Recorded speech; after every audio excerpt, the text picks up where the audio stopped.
हमारी मस्जिदें हरी भरी रहना चाहिए, कुरान की तिलावत करने वाले, जिक्र अज़कार करने वाले मस्जिदों में रहे। मेरे भाइयों, आज हमारी मस्जिदें वीरान है।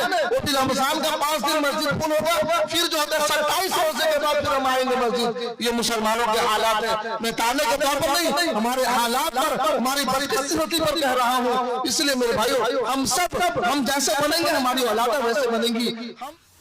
आप ही के इलाके के जज्जद आलिम दीन, आलिम नौजवान जनाब हजरत अल्लामा मौलाना अजीजुल हक साहब हैं। अजीजुल हक साहब फारूकी, मैं उन मौलाना को दावत माइक देता हूँ कि अजीज के मौलाना मौसूफ आए और स्टेज पर तशरीफ लाकर, अपने मसनद पर तशरीफ लाकर हम सामीईन के दिलों को कुछ नसीहत फरमाकर हमारे दिलों के दिल के दुनिया को बदले और हमारे अंदर में एक बेदारगी पैदा करें और मजमे जो इधर उधर बिखरे हुए हैं उन मजमे को जोड़ने की कोशिश करें। हजरत अल्लामा मौलाना अजीजुल हक साहब फारूकी दामत बरकातुहुमुल आलिया वो मसनद पर तशरीफ ला।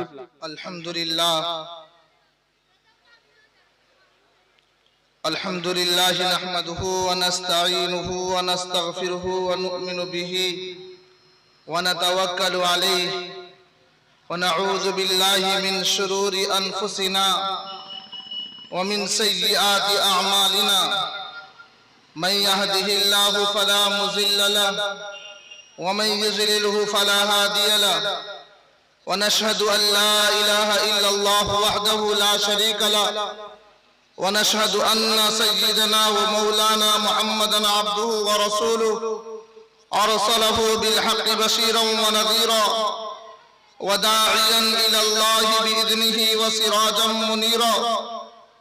अम्मा बाद फ़अऊज़ु बिल्लाहि मिनश शैतानिर रजीम।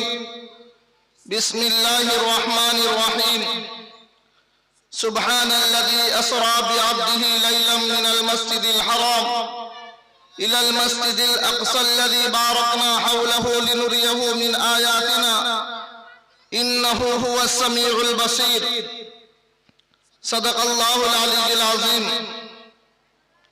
वक़ाल नबी सल्लल्लाहु अलैहि वसल्लम अल-कय्यिसु मन दाना नफ्सहु व अमिला लिमा बअदल मौत वल आजिज़ु मन अतबअ नफ्सहु व हवाहा तमन्ना अला अल्लाह औ कमा क़ाल अलैहि सलातु वस्सलाम। अल्लाहुम्मा सल्लि अला सय्यिदिना व मौलाना मुहम्मदिन सल्लल्लाहु अलैहि वसल्लम फ़ी अव्वलि कलामिना। अल्लाहुम्मा सल्लि अला सय्यिदिना मौलाना मुहम्मदिन सल्लल्लाहु अलैहि वसल्लम फ़ी औसति कलामिना। अल्लाहुम्मा सल्लि अला सय्यिदिना मौलाना मुहम्मदिन सल्लल्लाहु अलैहि वसल्लम फ़ी आखिरि कलामिना।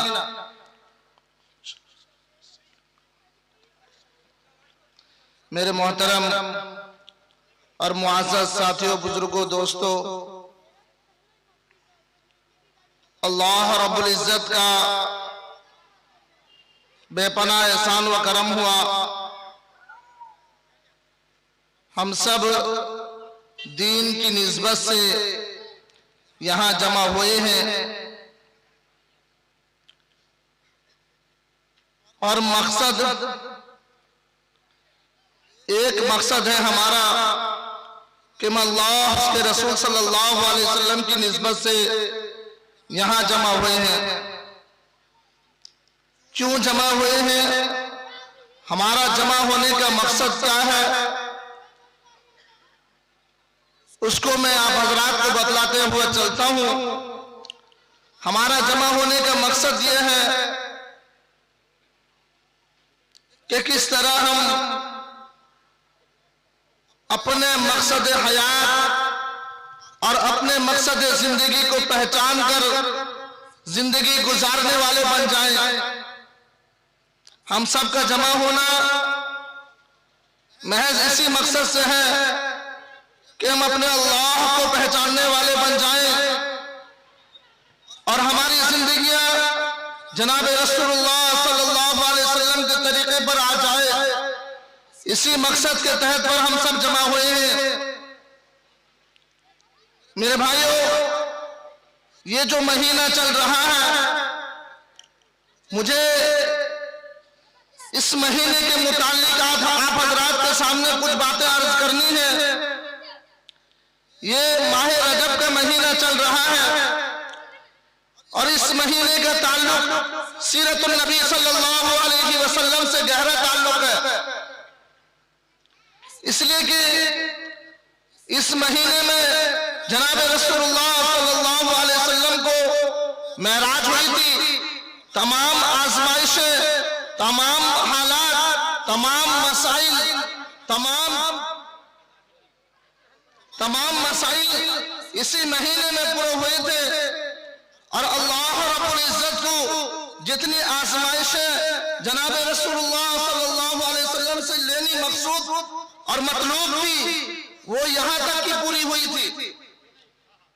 जनाब रसूलुल्लाह सल्लल्लाहु अलैहि वसल्लम की जिंदगी पर एक निगाह हम सब डालकर देख सकते हैं कि जनाब रसूलुल्लाह सल्लल्लाहु अलैहि वसल्लम की जिंदगी इब्तदाई जमाने से लेकर मेराज तक की मौके पर जनाब रसूलुल्लाह सल्लल्लाहु अलैहि वसल्लम से कितनी आजमाइशें और कितनी हालात और कितनी मसाइल का सामना करना पड़ा और कितने मसाइल से गुजरना पड़ा।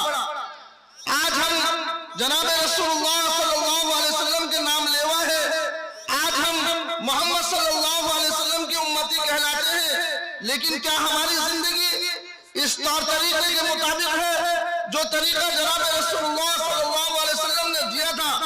क्या हमारी जिंदगी के रास्ते, क्या हमारी जिंदगी गुजारने की मंजिलें, क्या हमारे सामने जो मंजिल है वो मंजिल जनाब रसूलुल्लाह सल्लल्लाहु अलैहि वसल्लम की जिंदगी के मुताबिक है या उससे अलग है?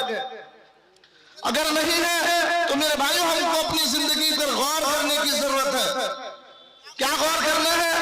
इस तौर पर गौर करना है मेरे भाइयों कि जनाब रसूलुल्लाह सल्लल्लाहु अलैहि वसल्लम ने ये सारी आजमाइशें और सारे हालात और सारे मसाइल सिर्फ और सिर्फ इसी वजह से झेला था कि आने वाली उम्मत किस तरह राय रास्त पर रहे, आने वाली उम्मत किस तरह बेदीन ना हो जाए, आने वाली उम्मत कभी दीन को अख्तियार करने में जब उसको तकलीफ महसूस होने लगे तो उस तकलीफ को छोड़कर दीन से बेजारी का इजहार करने लगे। आज सब हम दीन से बेजार और दिकदार है, हम सबका इजहार मोहब्बत दीन से नहीं है। इसी वजह से नहीं है कि हमने कभी जनाब रसूलुल्लाह सल्लल्लाहु अलैहि वसल्लम की जिंदगी को सामने नहीं रखा। जनाब रसूलुल्लाह सल्लल्लाहु अलैहि वसल्लम की जिंदगी हमें क्या सबक देती है, हमने कभी भी अपनी नजरों के सामने नहीं रखा। इसकी वजह से हम दीन से बेजारी और दिकदारी जाहिर करते हैं। आज हम दीन से बेजार है, आज हम अपनी मस्जिदों से बेजार है, आज हम दीनदारी से बेजार है। वजह यही है कि हमारी नजरों के सामने जनाब रसूलुल्लाह सल्लल्लाहु अलैहि वसल्लम की जिंदगी नहीं है। वो मैं शुरू से इब्तदाई दौर से जनाब रसूलुल्लाह सल्लल्लाहु अलैहि वसल्लम की जिंदगी की तारीख पर नजर डालते हुए चलता हूँ। इसलिए बात यहाँ तक की चली थी कि जनाब रसूलुल्लाह सल्लल्लाहु अलैहि वसल्लम की जिंदगी पर एक निगाह डाली जाए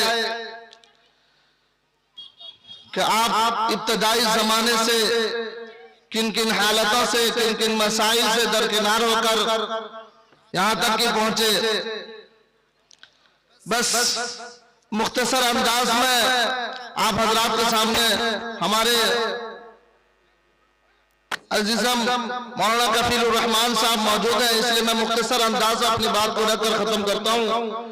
वो यह कि जनाब रसूलुल्लाह सल्लल्लाहु अलैहि वसल्लम इब्तदाई जमाने से शुरू में जब पैदा हुए तो मेरे भाइयों, पैदाइश से पहले जनाब रसूलुल्लाह सल्लल्लाहु अलैहि वसल्लम के वालिद मोहतरम हज़रत अब्दुल्लाह दुनिया से रुखसत हो चुके थे। जब पैदा हुए तो बाप मौजूद दुनिया में नहीं थे, और फिर जब मेरे भाइयों पैदाइश के बाद में फिर दाइयों का हाल जो है हम हमेशा मुकर्रिरों की जबान से सुनते रहते हैं। फिर आखिरकार दाई हलीमा ने उनको लिया और फिर 6 साल तक मुस्तकिल उनको दूध पिलाने के बाद फिर लाकर अपना घर छोड़ा। उसके बाद फिर मेरे भाइयों, मैं असल बात जो सुनाना चाहता हूँ यह है कि अल्लाह के रसूल सल्लल्लाहु अलैहि वसल्लम की इब्तदाई जमाने की जिंदगी से लेकर मेराज तक के पहुंचने तक मेरे भाई बेशुमार तकलीफों का सामना करना पड़ा।